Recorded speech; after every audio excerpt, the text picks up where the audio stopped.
2010 সাল থেকে ইসলাম প্রচারের সমস্ত ব্যবস্থা গ্রহণ করেছিল, কিন্তু তৎকালীন ইহুদি নাসারা এরা বিষয়টা ওইভাবে অনুধাবন করতে পারে নাই। প্রস্তুতি কবে থেকে? 2010 সাল থেকে তাদের আকলের ভেতরে, চিন্তার ভেতরে ছিল আমার আল্লাহর এই সূরা নাহলের এই আয়াতটা, উদু ইলা সাবিলি রাব্বিকা বিল হিকমাতি ওয়াল মাউইজাতিল হাসানা ওয়াজাদিলহুম বিল্লাতি হিয়া আহসান। আমার আল্লাহ বললেন, ও নবী বলে দাও, প্রজ্ঞার সঙ্গে, তোমার বুদ্ধিমত্তার সঙ্গে, তোমার হিকমতের সঙ্গে, উত্তম আচরণের মাধ্যমে, সৎ উপদেশের মাধ্যমে তুমি গোটা বিশ্বব্যাপী সমস্ত ইহুদিদের কাছে, সমস্ত নাসারাদের কাছে, সমস্ত মুশরিকদের কাছে, সমস্ত আল্লাহকে যারা স্বীকার করে না, তৌহিদকে যারা বিশ্বাস করে না, তৌহিদ সম্পর্কে যাদের জ্ঞান নাই, আল্লাহর একত্ববাদ সম্পর্কে যাদের জ্ঞান নাই, যাদের ধ্যান নাই, আমি বলেছিলাম আমার রাসূলের চরিত্র উসওয়াতুন হাসানা, উত্তম চরিত্রের উপরে আল্লাহ রাব্বুল আলামিন যাকে সৃষ্টি করেছেন, উত্তম আযীম চরিত্র, সেই নবীকুল সম্রাটের চরিত্র যাদের কাছে পৌঁছে নাই, বিশ্বের সবচেয়ে সম্পদওয়ালা ব্যক্তি, বিশ্বের সবচেয়ে সম্পদশীল ব্যক্তি, যাদের সন্তানেরা ইসলাম সম্পর্কে কোনো কিছু বুঝতো না, তারা গুগলে যে ইসলাম সম্পর্কে সার্চ দিত না, এমন সব সন্তানেরা, ধনীর দুলাল, ধনীর দুলালি, ধনীর সব বড় বড় ব্যবসায়ীরা, তারা যখন এই ওয়ার্ল্ড কাপগুলোতে আসে, এই চিন্তাটা 2010 সালে নিয়েছিল, কারণ এটাই আমাদের জন্য সুযোগ চলে আসতেছিল এই চিন্তাকে বাস্তবায়ন করার জন্য। 5টি শহরে 8টি স্টেডিয়াম দিয়ে এখন অনেকেই বলতে পারেন যে খেলা তো হচ্ছে, এটা একটি ইসলাম বিরোধী খেলা হতে পারে, কিন্তু এই খেলার ব্যাপারে একটা বিষয় আপনাদেরকে আমি খুলাসা করি। এটার ব্যাপারে আব্দুল্লাহ বিন বাজ তিনি কিন্তু তার ফতোয়াতে লিখেছেন যে যদি কেউ শারীরিক কসরত করার জন্য, কারণ অনেকেই এটা কটাক্ষ করছে, আলেম ওলামারা কটাক্ষ করছে, এটা এমন একটা খেলা, এটা নাজায়েজ, এটা হারাম, এই ধরনের ফতোয়া দিচ্ছে।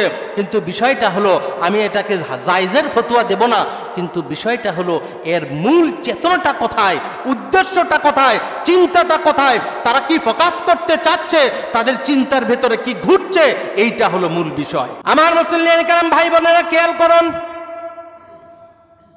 ইবনে বাজ তার মতামতে বর্ণনা করলেন, ফতহুল বারী থেকে শুরু করে বিভিন্ন কিতাবে এনেছেন, শারীরিক কসরতের জন্য যদি কেউ খেলাধুলা করে, এর আগে আপনাদেরকে আমি সিরাতের 6ষ্ঠ হিজরির আলোচনায় একবার বলেছিলাম, একজন সাহাবীর কথা আপনাদেরকে বলেছিলাম।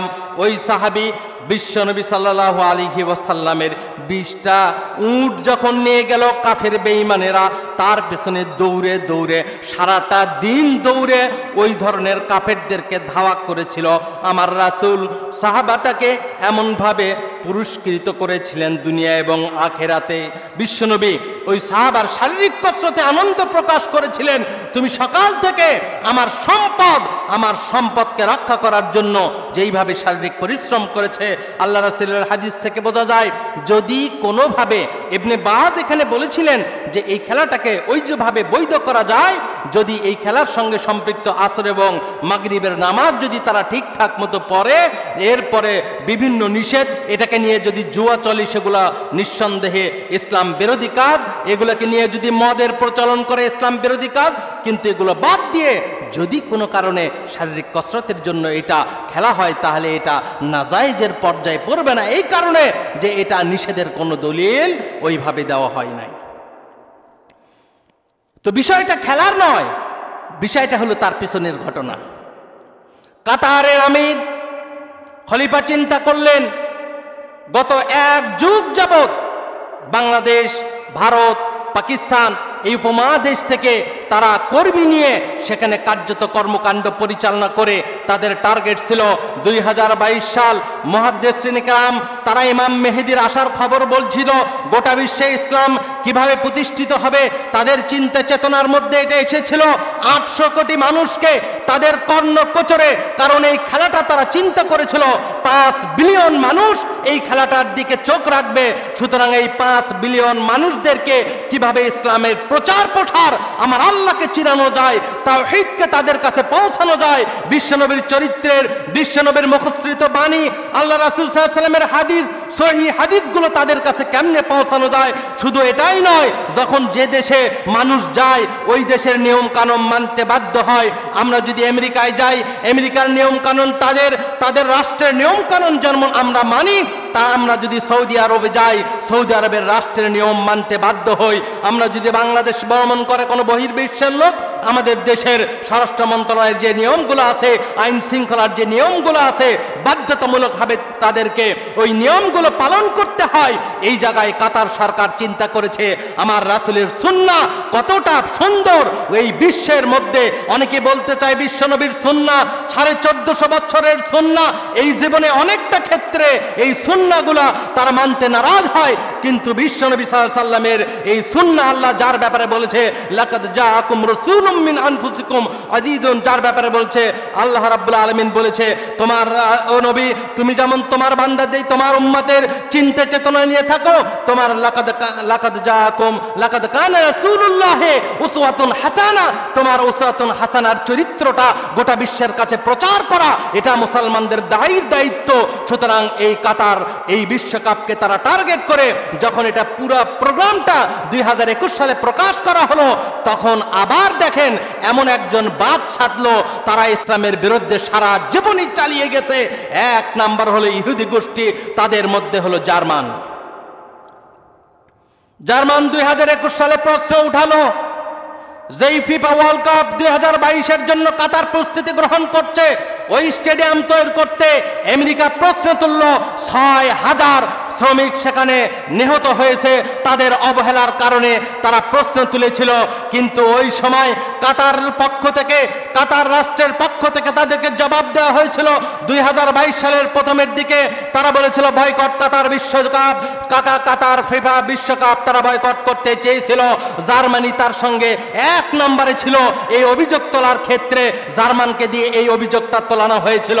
কিন্তু দায়িত্বহীন কণ্ঠে আপনাদেরকে বলতে চাই, কিছুদিন আগে আপনারা জানেন আফগানিস্তানে যখন জার্মানির সৈন্যরা আটকা পড়েছিল, ওই সময় আফগানিস্তানকে সহযোগিতা করেছিল কাতার, জার্মানিকে সহযোগিতা করেছিল আফগানিস্তানের তৎকালীন তার সরকারকে বাধ্য করে, তাদেরকে রিকোয়েস্ট করে জার্মানির সৈন্যদেরকে তাদের বাড়িতে নিরাপদে ফেরত দেওয়ার ব্যবস্থা করেছিল। শুধু তাই নয়, কাতার তাদেরকে বিভিন্নভাবে তেল দিয়ে সহযোগিতা করেছিল। এত কিছুর পরও এই নিমক হারাম ইহুদি গোষ্ঠীরা তারা তখন কাতারের বিশ্বকাপের বিষয়টা তাদের নাকলে ঢুকে গেল, তাদের ওই শয়তানি চিন্তায় ঢুকে গেল।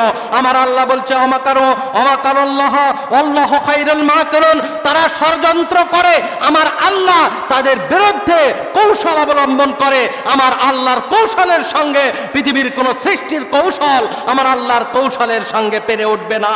2022 সাল যখন কাতারের বিভিন্ন নিয়ম কানুন দেওয়া হলো, ফিফা প্রেসিডেন্ট দেখলেন কাতারের যে সরকারি নিয়ম আছে এই নিয়মগুলো কিছুটা পরিবর্তন করে সুন্নাহ, আল্লাহর রাসূলের সুন্নাহ এবং আল্লাহর দ্বীনের পক্ষের নিয়মগুলো চালু করে কাতার যখন এই নিয়মগুলো ফিফা প্রেসিডেন্টের কাছে দিলেন, বললেন যারা এখানে খেলা দেখতে আসবা আমার এই নিয়মগুলো মানতে হবে। যেহেতু বিশ্বের সমস্ত নিয়ম পদ্ধতি দেশের নিয়মগুলো ছিল, এরকম নিয়ম ছিল যে কাতার বিশ্বকাপে যারা আসবে এই নিয়ম যখন ঢুকবে এয়ারপোর্ট থেকে কাতারের নিয়ম, কাতারের দেশের স্বরাষ্ট্র মন্ত্রণালয়ের নিয়ম, তাদের ধর্মীয় নিয়ম, তাদের ধর্মীয় কৃষ্টি কালচার, তাদের সব কিছু সমন্বিত রেখে কাতারে তোমরা ভিসা পাবে, কাতারে তোমরা আসতে পারবে। কাতার তোমাদেরকে কোনোভাবেই এইভাবে অশ্লীলতা, মদ, মাস্তি আর জুয়া, লটারি এগুলো তারা পছন্দ করলো না।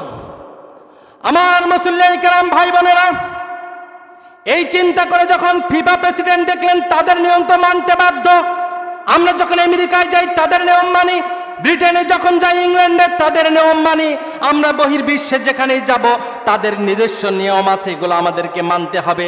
ফিফার প্রেসিডেন্ট যখন এটার পক্ষ অবলম্বন করলেন, গোটা বিশ্বের ওই জার্মানির মতো আমেরিকার মতো মোরল্লা তখন মনে কষ্ট পেয়ে গেল। তারা বলল ফিফার প্রেসিডেন্ট হয় পয়সা খেয়েছে, অথবা তিনি মুসলমান হয়ে গেছে। কারণ মুসলমানদের নিয়ম তিনি মানতে চান কেন, এটাকে দিয়ে তিনি বললেন যে তোমরা 3 ঘন্টা খেলা দেখার সময় বিয়ার ছাড়া থাকতে পারবে না কেন? তোমরা কি ভণ্ডামি করনি? তোমরা কি ভণ্ডামি করছো? জার্মানিকে বলেছে এই চিন্তা কেন করলা? কাতার বিশ্বকাপের ফিফার সভাপতি বলেছে যদি এটাই হয়, গত 72 বছরে আমেরিকা এই দুঃশাসনে, জালিমতার কারণে, তাদের অন্যায়ের কারণে, জুলুমের কারণে গোটা বিশ্বে গত 73 বছরে কাতার সরকারও এটা সমর্থন করেছে। কাতার ধর্ম মন্ত্রণালয়ের মন্ত্রী তিনি বলেছে যদি 6000 মানুষ এই কাতার বিশ্বকাপের স্টেডিয়াম তৈরি করতে যদি অসাবধানবশত মারাও যায়, তাহলে আপনাদেরকে আমি বলি যদি এই ঘটনায় হয় তাহলে গত 73 বছরে গোটা বিশ্বে আমেরিকার জুলুমের শিকার হয়ে, তাদের ষড়যন্ত্রের শিকার হয়ে কেমনে 3 কোটি মানুষ মারা গেল, এই 3 কোটি মানুষের হিসাব আজকে সিরিয়া জ্বলছে, আজকে মুসলিম কান্ট্রিগুলো একের পর এক, আজকে সোমালিয়া নাই, সোমালিয়াতে বড় বড় বিক্ষোভ হয়েছে, সোমালিয়াতে নির্যাতন করা হয়েছে, তখন আমেরিকা এত মানুষকে হত্যা করলো। তাদের যদি না এই বিষয়টা তাদের যদি বোধগম্য হয়, তারা যদি আজকে মানবাধিকারের কথা বলে, 6000 মানুষের কথা বলে, মৃত্যুর কথা বলে, তাহলে 3 কোটি মানুষের মৃত্যুর ব্যাপারে আন্তর্জাতিক আদালতের কাঠগড়ায় তোমাকেও দাঁড়াতে হবে, আমিও আন্তর্জাতিক আদালতের কাঠগড়ায়, ওই জাতিসংঘের কাঠগড়ায় দাঁড়াতে প্রস্তুত আছি। কারা করেছে? মুসলমান। নিঃসন্দেহে ইসলাম প্রচারের মাধ্যম হিসেবে কাতার বিশ্বকাপ নিয়েছে। আজকে যারা ওখানে ঢুকেছে আপনাদেরকে বলি, তারা 220 বিলিয়ন কোটি ডলার তারা খরচ করেছে।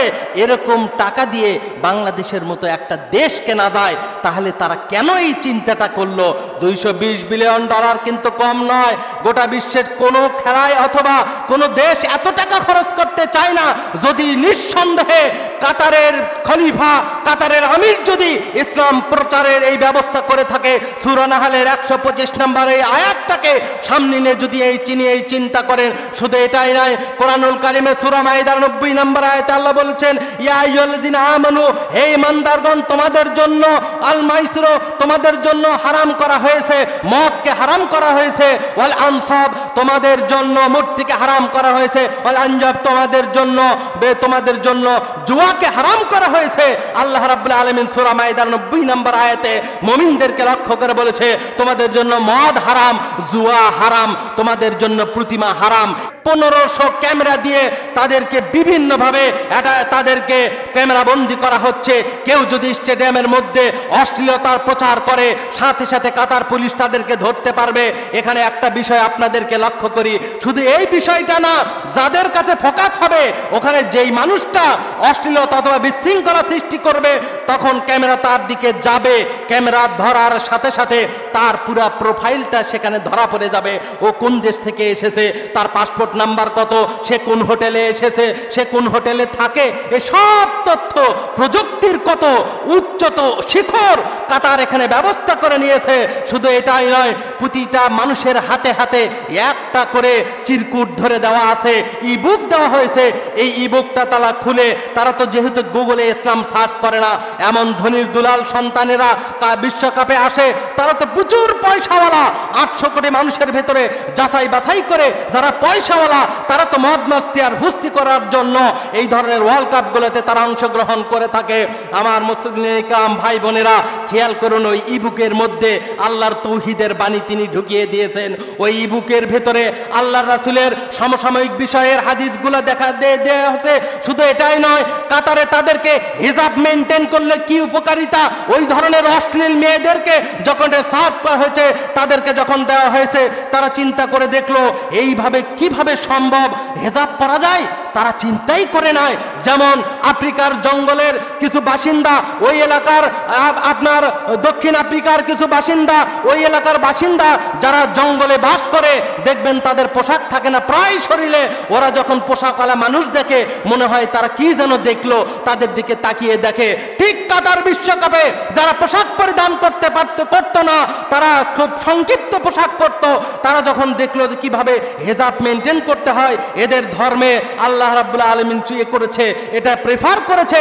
শুধু এটাই নয়, কাতার বিশ্বকাপ যখন উদ্বোধন করা হচ্ছিল, যুবকরা জেনে আশ্চর্য হয়ে যাবা, তোমরা ইন্সপায়ার হতে পারো না, তোমরা মোটিভেশনালের প্রয়োগ খুঁজে পাও না।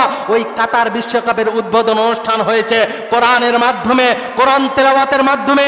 গত 92 বছরের ইতিহাসে গোটা বিশ্বের ভেতরে এই যতগুলো বিশ্বকাপ হয়েছে, কোন বিশ্বকাপে এরকম কোরআন তেলাওয়াতের মাধ্যমে ইসলাম প্রচারের ব্যবস্থা করা হয় নাই, শুরু করা হয় নাই।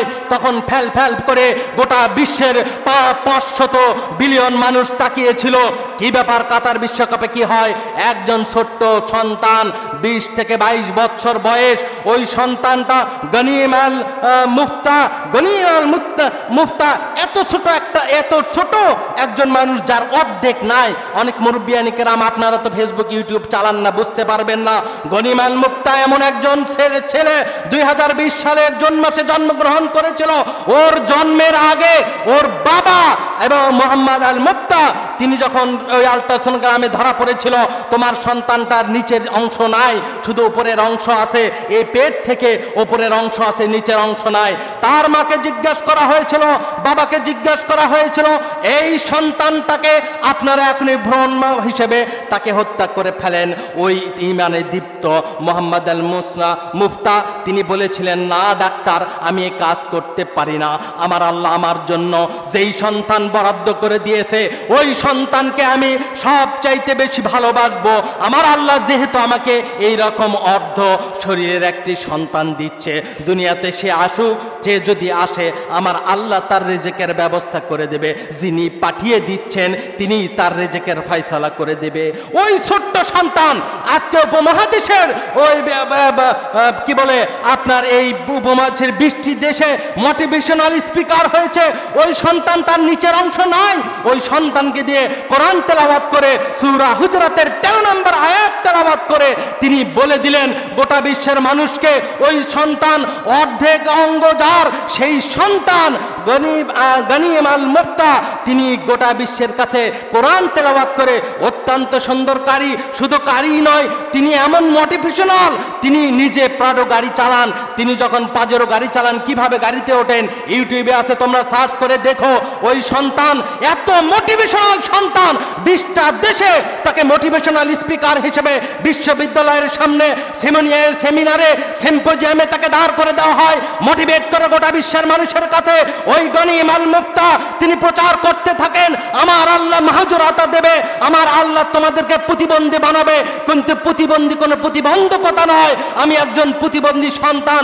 তিনি যখন জাবালে শামসে, ওই মধ্যপ্রাচ্যের সবচাইতে উঁচু পাহাড় জাবালে শামসে, এই 2 হাত বহন করে সে জাবালে শামসের উচ্চ সরায় উঠে গোটা বিশ্বের যুবকদেরকে তিনি মোটিভেট করেছে, তোমরা সামান্য পরীক্ষায় ফেল করলে আত্মহত্যা করো, তোমরা জিএফ এর কারণে গার্লফ্রেন্ডের সাথে একটু মত পার্থক্য হলো, এই কাপুরুষ যুবকেরা তোমরা আত্মহত্যা করো।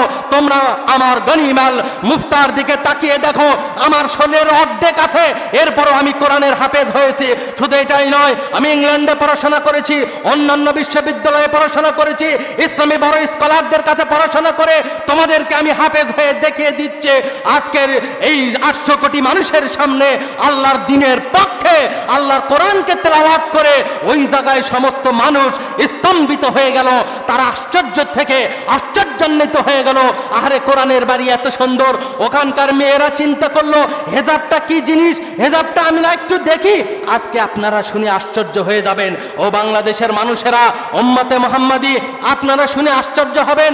যারা আজকে এখানে এসেছে তারা সকলেই আল্লাহর রাসূল যেমন তার চরিত্রের কারণে, উসওয়াতুন হাসানার কারণে, তার উত্তম আজিম চরিত্রের কারণে গোটা বিশ্বের কাছে মুহূর্তের মধ্যেই ইসলাম প্রচারের নবুয়ত প্রাপ্তির আগে মক্কার জমিনের তার আলামিন শব্দটা গোটা মক্কার জমিনে ছড়িয়ে পড়েছিল।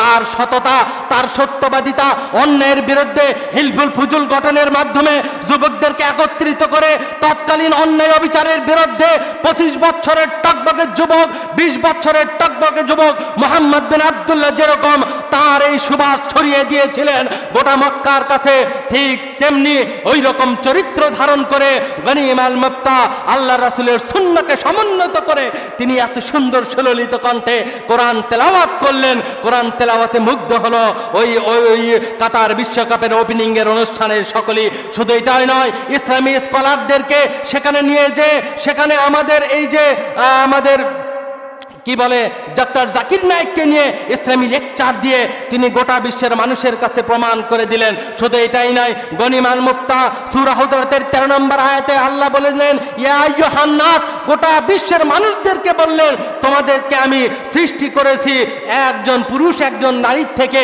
তিনি এটার মাধ্যমে ব্যাখ্যা করতে চাইলেন বিশ্বনবীর এই হাদিসটা। বিশ্বনবী বলেছেন গোটা বিশ্বের মানুষ তোমাদের ভ্রাতৃত্ব হলো তিনটা পদ্ধতিতে, তিনটা ভাগে ভ্রাতৃত্ব করা হয়েছে। এক নাম্বার হলো সৃষ্টিগত দিক দিয়ে তোমরা হলে সমস্ত পৃথিবীর মানুষ ভাই ভাই, কারণ এক সকলে হযরত আদম আলাইহিস সালাতু সালাম থেকে শুরু করে আমরা সকলে এসেছি।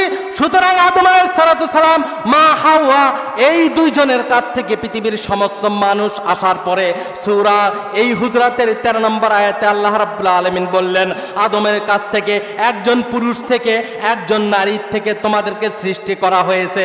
আর গোটা বিশ্বে আমি তোমাদেরকে ছড়িয়ে ছিটিয়ে দিয়েছি বিভিন্ন গোত্রে, বিভিন্ন গোত্রে তোমাদেরকে ছড়িয়ে ছিটিয়ে দিয়েছি।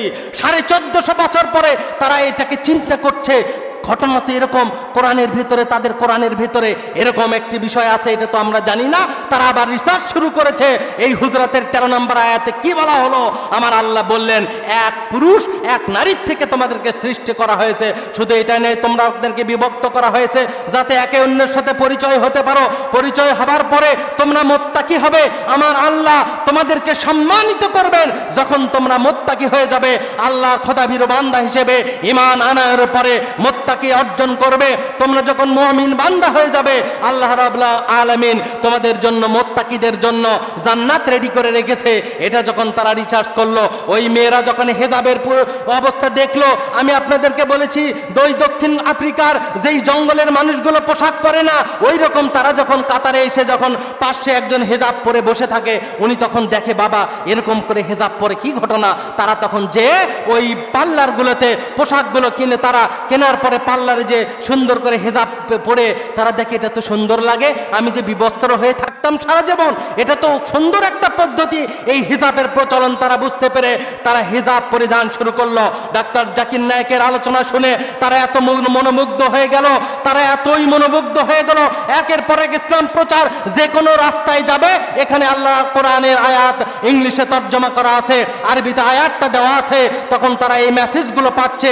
তারা যখন ব্যানার দেখছে, ব্যানারে আল্লাহ রাসূলের হাদিস দেওয়া আছে। তারা যখন ফেস্টুনি দেখছে, সেখানে বিশ্বনবীর হাদিস দেওয়া আছে, কোরআনের আয়াতগুলো লিপিবদ্ধ করা আছে। যেই জায়গায় যায়, যতদিন 1 মাস যাবত এই বিশ্বকাপ চলবে, এই 1 মাস যাবত তাদেরকে ট্রেনিং করানো হবে, 1 মাস যাবত তাদেরকে বুঝাই ছাড়া হবে কোরআন কি জিনিস, আমার রাসূলের সুন্নাহ কত আদর্শ, আমার রাসূলের সুন্নাহ কত সুন্দর। এটা কাতারে এসেছো 1 মাস প্রশিক্ষণ নেওয়ার জন্য, এখানে অশ্লীলতার ব্যবস্থা তারা করে নাই। অত্যন্ত শক্ত হাতে তারা যখন এই ব্যবস্থা করে নিয়েছে, আমি আপনাদেরকে বলি কাতার বিশ্বকাপটাই হলো ইসলাম প্রচারের জন্য এই মুহূর্তে একটা বড় মাধ্যম হয়ে দাঁড়িয়েছে। এই একটা মাস কাতারের সমস্ত মানুষ যারা বহিরাগত মেহমান এসেছে তাদেরকে একত্ববাদের শিক্ষা দেবে, তাদের কাছে হিকমতে আল্লাহ রাব্বুল আলামিন ওই আয়াতটাই আমি আপনাদের সামনে তেলাওয়াত করেছিলাম, সূরা নাহলের 125 নম্বর আয়াত। বারবার এই কথা আমার মনে হচ্ছে যখনই কাতার বিশ্বকাপের কথা চিন্তা করি। আমার আল্লাহ বলছে উদু ইলা সাবিলি রাব্বিকা বিল হিকমাতি ওয়াল মাউইজাতিল হাসানা।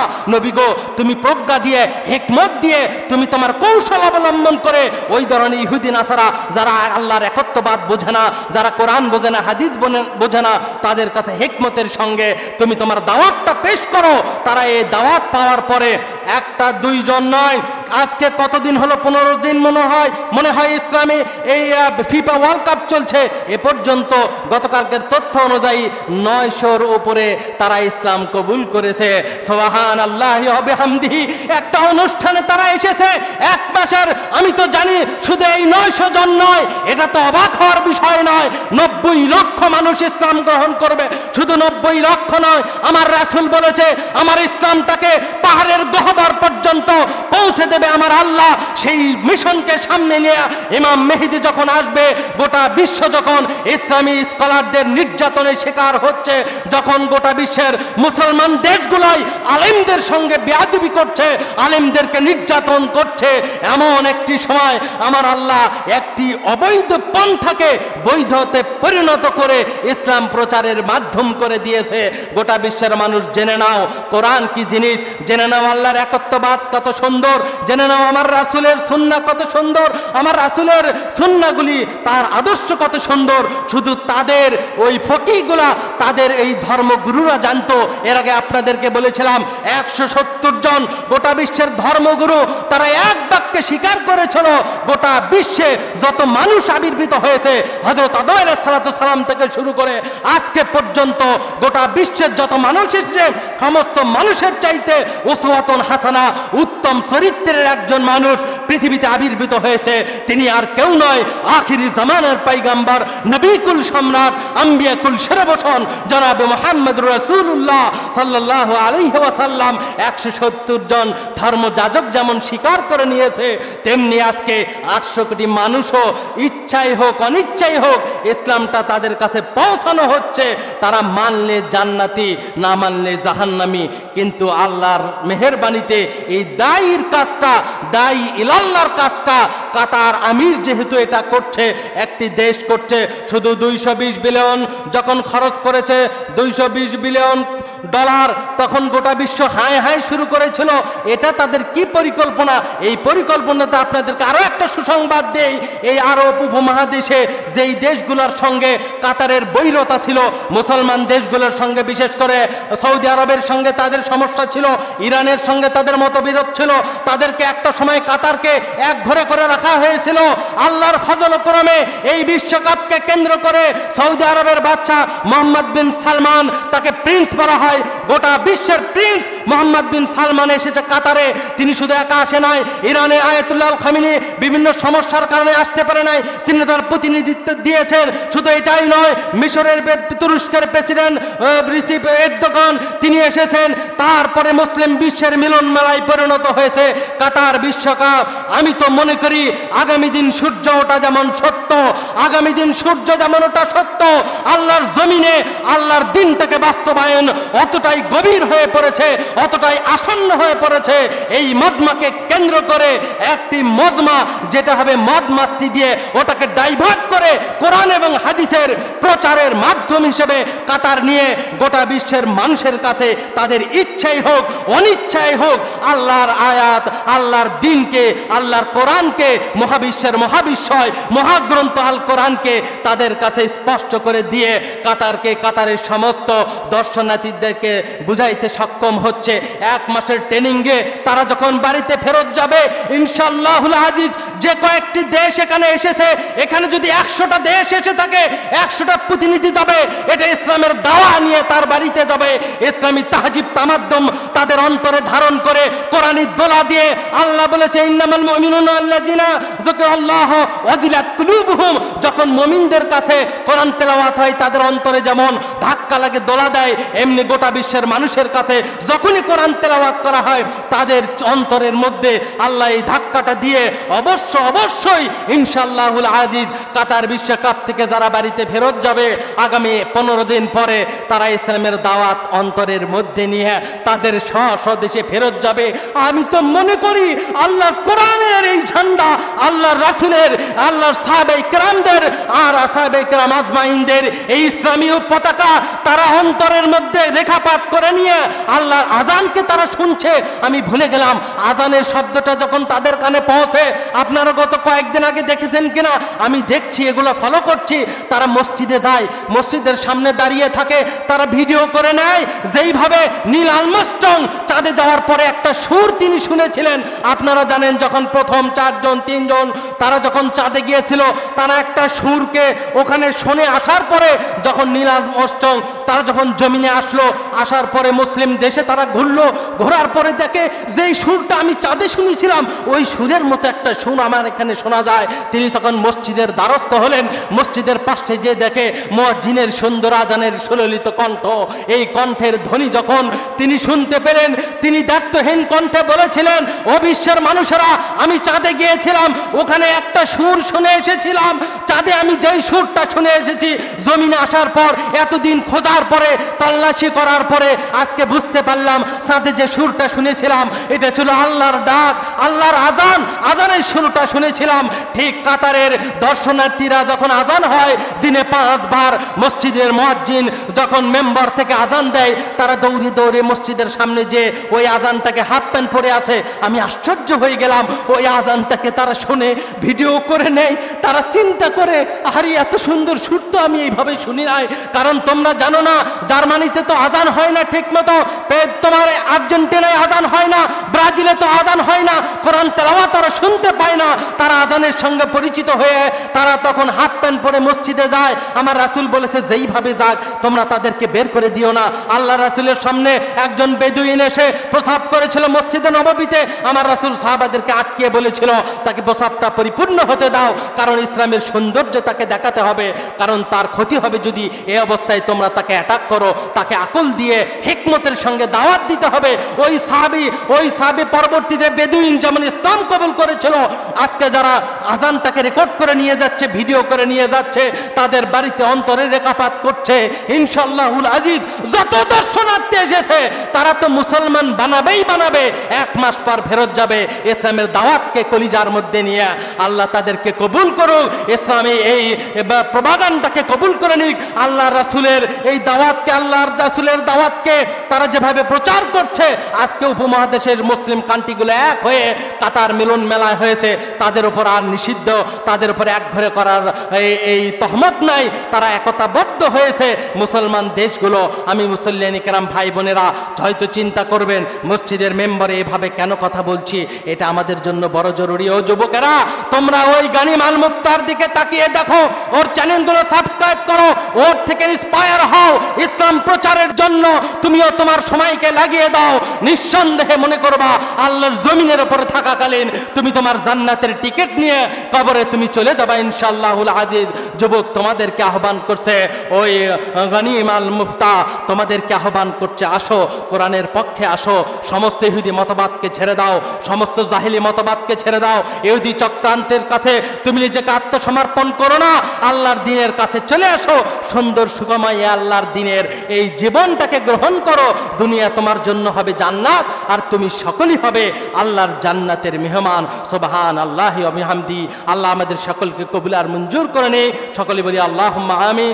বারাকাল্লাহু লানা ওয়া লাকুম ফিল কুরআনিল আযীম ওয়া নাফা'না ওয়া ইয়াকুম বিল আয়াতিজ যিকরিল হাকীম। ইন্নাহু তাআলা জাওয়াদুন কারীমুম মালিকুম বাররাউফুর রহিম।